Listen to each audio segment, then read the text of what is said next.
Welcome back. You're watching NewsX. I'm Rishabh Gulati. Ladies and gentlemen, America has voted and decided its mind for its interests. There is a wisdom of the crowd that applies a statistical significance to that result. That is America's choice and its people and its citizenry to decide what's best for them in their wisdom. Now we need to have some straight talking from India. And let's put that out in perspective on your screens. The 11 takeaways from India on what happens with the Trump win. Number one, ladies and gentlemen, and let's not try to delude ourselves because this is publicly happening, the active influence of the George Soros linked lobbies as major contributors to various democratic races, we can see a decline in them. Let's take on this one by one so I can take this through one by one. We are hopefully going to see, as Indians, a decline in that. Let us not kid ourselves of what George Soros' opinion on the current Indian administration is. Let's not kid ourselves that he, even in retirement, has had influence in the Democratic Party, which has hurt the India-US relation. That is the straight talk. It is reasonable to assume that there has been some rapport. Donald Trump takes over in January of 2025. Narendra Modi's third term continues till 2029. Both of them will have a coincidental term now, and the two of them have definitely enjoyed a better rapport than Modi-Biden. Number three, there are less chances now of a Trump administration obsessing at every opportunity about Indian oil purchases from Russia. Number four, there is more likelihood of an alignment which is so obvious, a confluence of interests on China. It's so obvious. But what has happened over the course of the past several weeks is that the nod, wink, wink of the US administration in egging on Justin Trudeau to target the Indian establishment has resulted in the Indian establishment sitting in a Brazil, Russia, India, China meet, and has resulted also in a rapprochement of India and China on their border issues. This does not make long-term sense for the United States, nor does it make long-term sense for India, but that's the straight talk that needs to be absorbed. There is now, conversely, more likelihood of trade tariffs even on Indian exports. So don't think that Donald Trump won't come after Indian exports and services and goods. It might happen, more likely it will happen. However, I'm hoping there is a less likelihood of American intervention in India's near neighborhood. Now think about it, a next door neighbor holds an election, a woman prime minister returns to power, she travels to Beijing for 10 days, she returns, and within the month, non-existent protests have gotten so out of control that she has to leave the country and seek political asylum, and the man who took his last paycheck from the Clinton Foundation runs the country now. Digest that for a second in straight talk. Point number 7, there are better chances of a resolution to the war in Ukraine. Ukrainians have died and Russians have died.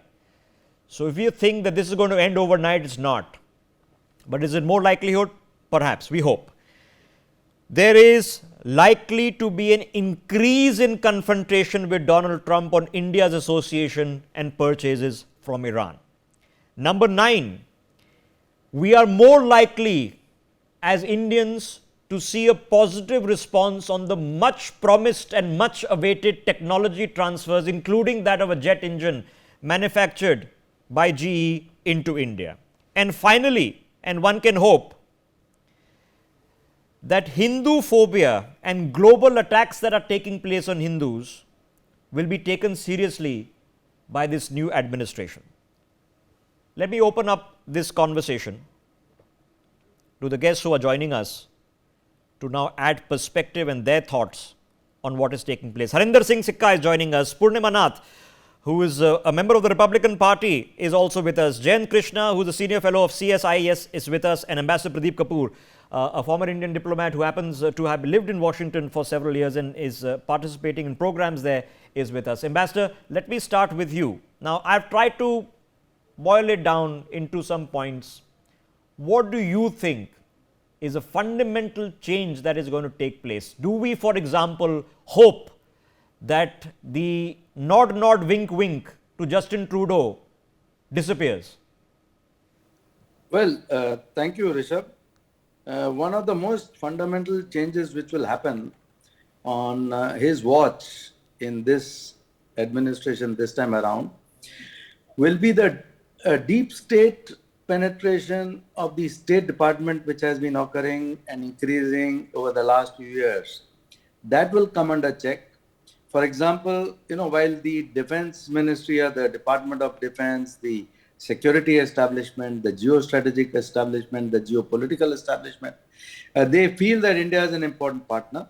There are a lot of elements in the State Department who keep on trying to scuttle that. They will give tens of millions of dollars for human rights studies in India, for freedom of religion studies in India. So all that will immediately come under check. That is one very big takeaway from the next steps for the current administration. Of course, there will be a lot of consultation. In his close circle of friends also, there will be much more prominence given to Indian origin people, Indian advisors, people like Vivek Ramaswamy, people like Tulsi Gabbard, even Nikki Haley may be admitted back in to at least in some capacity or the other. So they will play an important role. So that will also help in favoring policies, in promoting policies which are in US interest, but also work jointly in India's interest. Because as you have said rightly, the breaking US forces and the breaking India forces, there's a lot of overlap. So people like George Soros, who have been putting in a lot of money to make sure Trump does not come back into power, and who have been putting in a lot of money in India to see how the Modi regime can be thrown out, will again face a lot of heat now under his present administration. Okay. So, well, technically George Soros is in retirement and his son runs it, but we can not underestimate the facts on record of what has been said and done, and it is in the realm of intellectual sophistry, and let me get Jayan Krishna on this, to assume that the rest of us don't understand these things. The rest of us don't understand that for some reason Justin Trudeau invokes emergency powers in his country.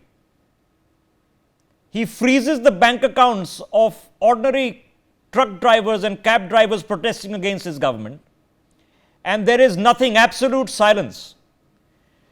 But if there's a protest happening in India, from the House of Lords to the House of Commons, to all the agencies operating in America, to Rihanna and Greta Thunberg, everybody has an opinion. And Indians sometimes find this rather absurd, perhaps even get troubled by it. So while I'm waiting for our guest to return, let me put that question to Mr. Sikka. Mr. Sikka, will the absurdity at least end? Because India and the United States must be the best of friends to shape the future of this century.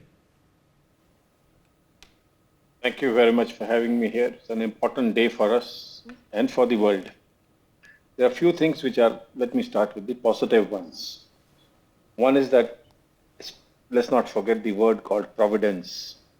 He came in despite all the problems, roadblocks, courts, one rule or one frame after the other against him, one legal luminary after him after the other. Mr. Trump crossed all those successfully, and he is the President of the United States today. These things are destined, and we in India believe that there is God's wish that he was to come, and he's come in with all the bang. That's one part. Second is that he was received well. The markets are up. The buoyancy is up. That means somewhere people were also expecting him to come or wanted him to come.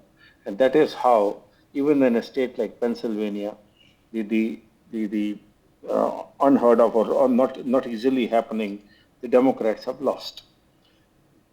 Third is that there will be change in the war scenario. Trump has announced very categorically that this war between US, Ukraine, and others, and in other places, must end.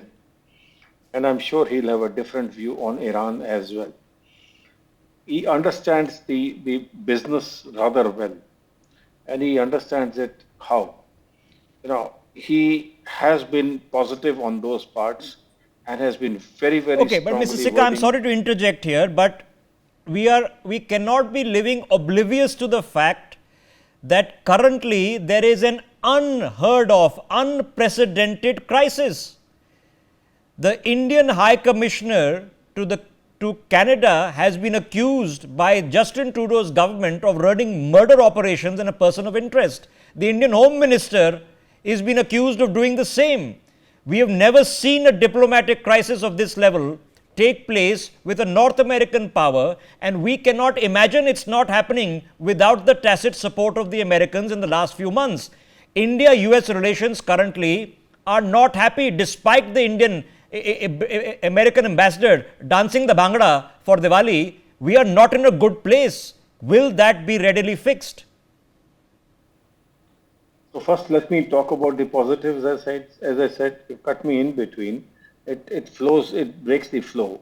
I'm talking about the positivities. The game has changed. The president has changed, and I'm sure the Canadians will also get a message. Given that Trump has a huge, wonderful relation with India and Indian Prime Minister Modi, so have faith to start with. This is something which is very bright at the end of the road we see, and that light is coming to us despite all the opposition that we have been facing. As I said, the first target will be terror. There will be positive movements for India against all the call it Pakistani born or wherever the jihadis operating from and sleeping cells. There will be strong action on them and support that we will receive. It is bound to happen. This is very huge positive. Ukraine war, as I said, it will end. Bangladesh, who pushed Bangladesh to this corner of the war, we all know. There's going to be huge change in this. These are the positives. As a company, I have 2,000 employees in the US as we speak. And we know the pulse a little more than most. And we realize that one man's change is created what is called hope. Not too long ago, a president came from a small little townside called Hope, Clinton. And he created that hope. We have a hope, and so is Americans, and so is Indian Americans who supported Trump. Last but not the least, the US relation with Russia is going to change dramatically. So we don't have to fear what is our relation with Russia and the oil we are buying and selling.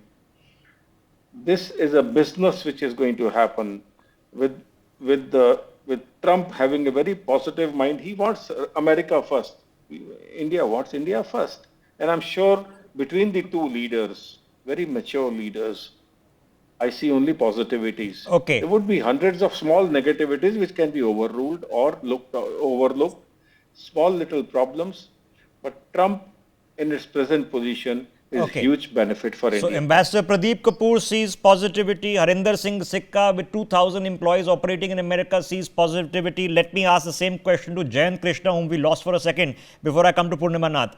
Jayant Krishna, let us not delude ourselves. In the last 1 month, there is a diplomatic crisis that we have not seen in our lifetimes taking place in Ottawa and New Delhi. We have never seen these kind of allegations taken to this level, that diplomats, federal ministers in this country are being accused of running assassination operations all over the world.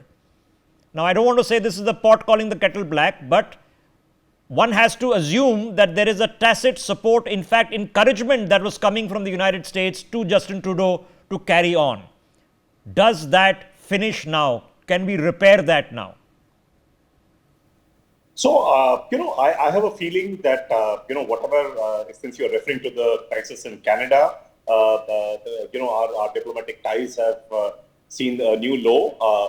Very, very clearly that, I essentially see it as some kind of a bilateral issue between the two countries. I won't like to go much deeper into it. But yes, Joe Biden was relatively silent on it. And by remaining silent, Canada seemed to have a tacit tactical support, for whatever Canadian allegation has been against India.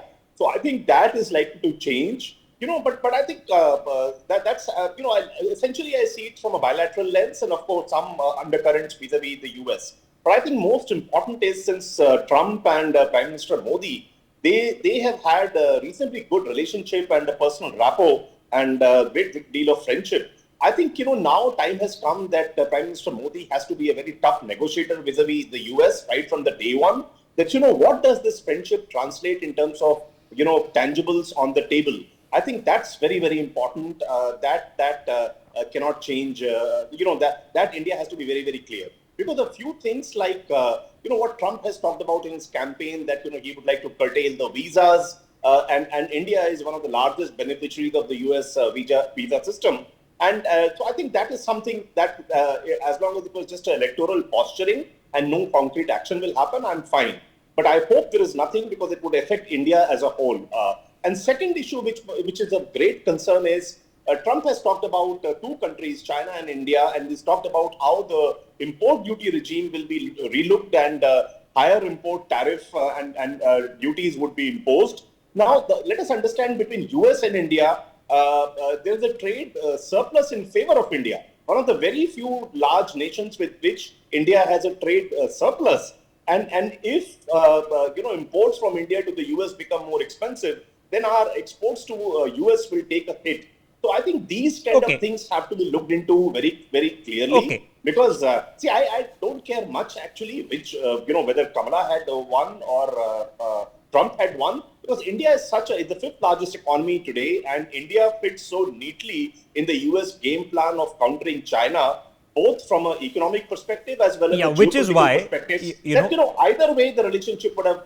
So which is why we are all believers, sir. We are all of like mind. When you are saying that the remaining part of the century will have to be defined by the Indo-US relationship, which is why it's difficult to understand why would the US establishment would support Justin Trudeau in what he's been doing, and no way was Justin Trudeau do what he's doing simply as a bilateral measure. He was taking the okay from the Americans. In fact, perhaps the evidence, quote unquote, was also being supplied by them. So let me put that question back to you, Jayant Krishna, in a specific point.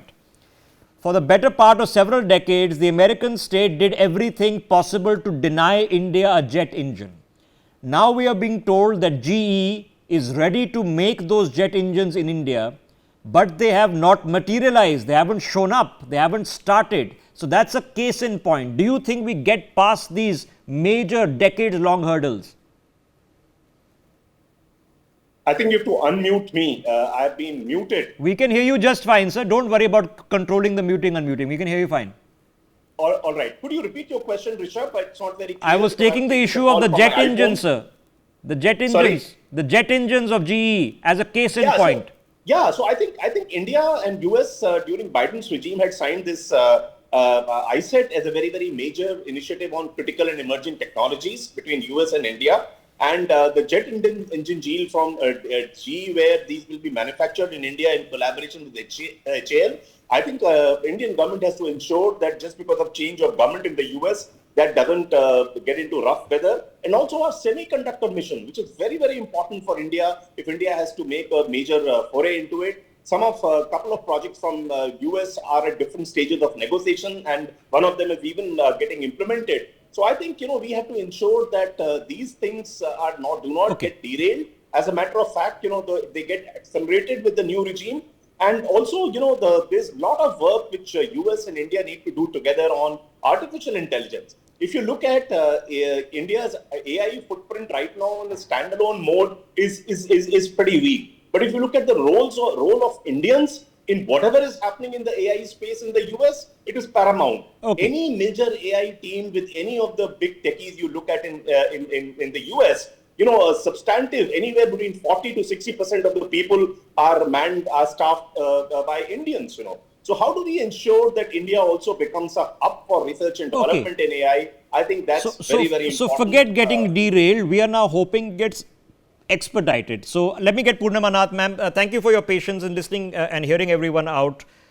Now, there is a dichotomy. The dichotomy is telling you that all your other three previous speakers are pretty happy. They're pretty hopeful that this is the right man for the job. Maybe for America, we don't know, for Americans to decide, but for the India-US relationship, for sure. But yet, Indian Americans, such as yourself, are traditionally Democrat voters. I am assuming that even in this election, even though a diminished majority, but the majority of the Indian American vote in places like California would have still gone for Kamala Harris. Why are you choosing differently? Why did you choose to become a Republican?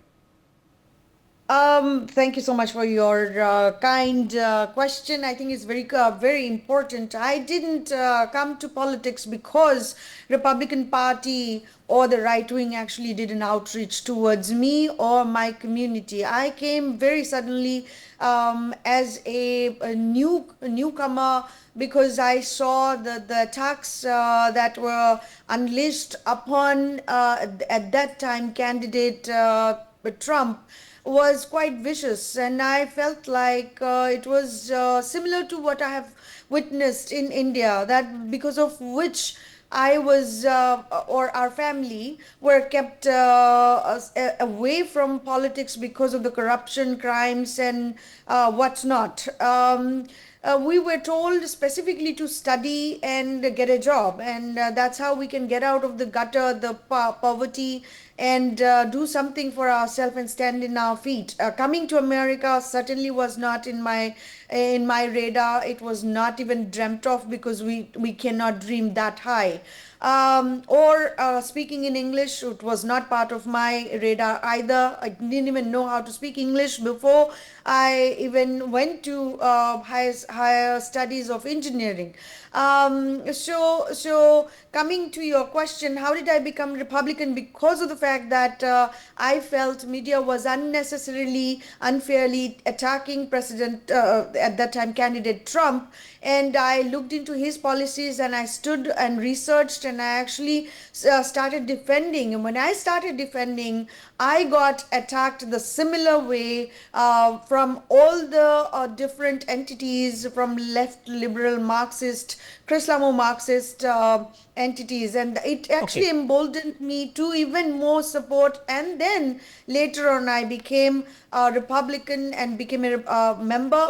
And then afterwards, I actually started running for Purnima ji, I have to ask you this because on the one side, we had a person whose name is Kamala, all right, who has an Indo-Caribbean ancestry, who could have been President of the United States today. We've had Rishi Sunak, who's been Prime Minister of the UK until very recently. So, where is the dichotomy that a person of Indian descent we are considering would not have been as good for the India-US relationship as Donald Trump? How is that dichotomy digested where you're sitting? Because Rishabh-ji, in this particular case, we found Kamala Harris was actually using Indian mother more than at least taking pride in her Indian heritage. She doesn't even say she's Indian, she says she's South Asian. And South Asian, I actually consider this word, this particular label, as a taking away the Hindu-ness from one person's identity. This is more of a giving more prominence to the Islamic identity, and that's how the South Asian label is used. if you will. So there is no dichotomy at this point of time. It was very clear, and we have communicated this message to the broader Indian community as well, because Democrat Party, you may have voted Democrat Party for a generation, but they have not done anything for you. They may have taken your money, but they have not. But Purnamanath, we are told that it is the Democrats that are traditionally pro-immigration, that they are likely to be more helpful to first-time immigrants. You're more likely to get your green card or your residency during a democratic regime. Why is that not true? No, it's actually not true at all, because it's more of a pretending. They're fraudulent. They show it's more of a building a narrative around it. They built a massive image that they are pro-immigrant, but they are not pro-immigrant. They are actually abusing literally every single community for their benefit to grab power. And that's what they have done with the black community. That's what they have done with the Hispanic community. That's what they have done with the Indian community and the Hindu community as well. Okay. So this is, yes. Strong views. All right. I'm short of time. Mr. Sikka wants to make an interjection. I'll leave the last word with Ambassador Kapoor. Mr. Sikka.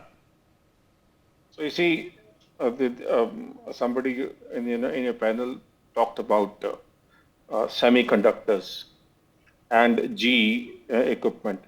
Please understand, the semiconductors or the iPhones or other products which are related to super intelligence or AI, they're shifting to India lock, stock and barrel.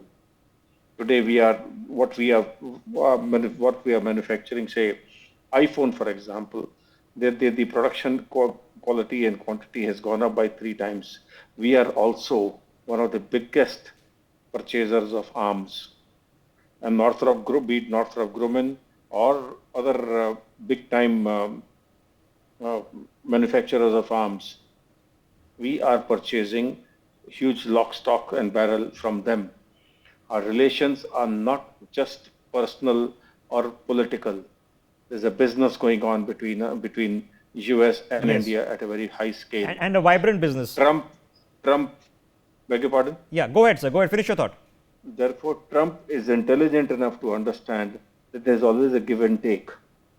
And those businesses that are helping them, there has to be mutual give and take as well. Okay. So if is we it are reasonable earning for a somewhere- Donald Trump to expect that Indian companies will also be investing more in America? Perhaps companies like Mr. Sikka's? Yes. Is it reasonable for him to expect that? Yes. In return, do we need the jet engine? For sure we do. So is there a confluence of interest? For sure. But there is a lobby that wants to say that don't do the tech transfer for India. That needs to be looked at. Last word, Ambassador Kapoor, on the positive note, are we just a bit overexcited with the Trump presidency in terms of the India-US relation? Maybe his ability to deliver may not be the same. Well, I don't think that it is overexcitement. It is just a factual reaction, because you see, even in his first term, we had signed those foundational agreements. We had moved ahead on a lot of other areas. And it's not that we didn't move ahead during the Biden administration also, but there was very great amount of positivity in defense cooperation, in ISET, for example.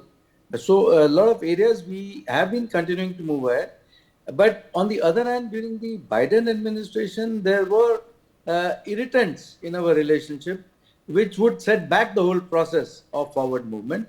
During the Trump administration, those irritants will be minimized during his current tenure. Okay. And the positive aspects will be reinforced very significantly. Okay, the diplomat in you hasn't left. The irritants, I've just told you, it's an obscene situation that we are seeing that's taking place in the Indian association with Canada, and no way in his heck is it happening without the now erstwhile administration in 3 months from now of Joe Biden saying, please go ahead and do it to Justin Trudeau. I thank my guests. We take a very quick break. On the other side, straight questions. See you in a minute. For more such videos, subscribe to the NewsX YouTube channel, hit the bell icon.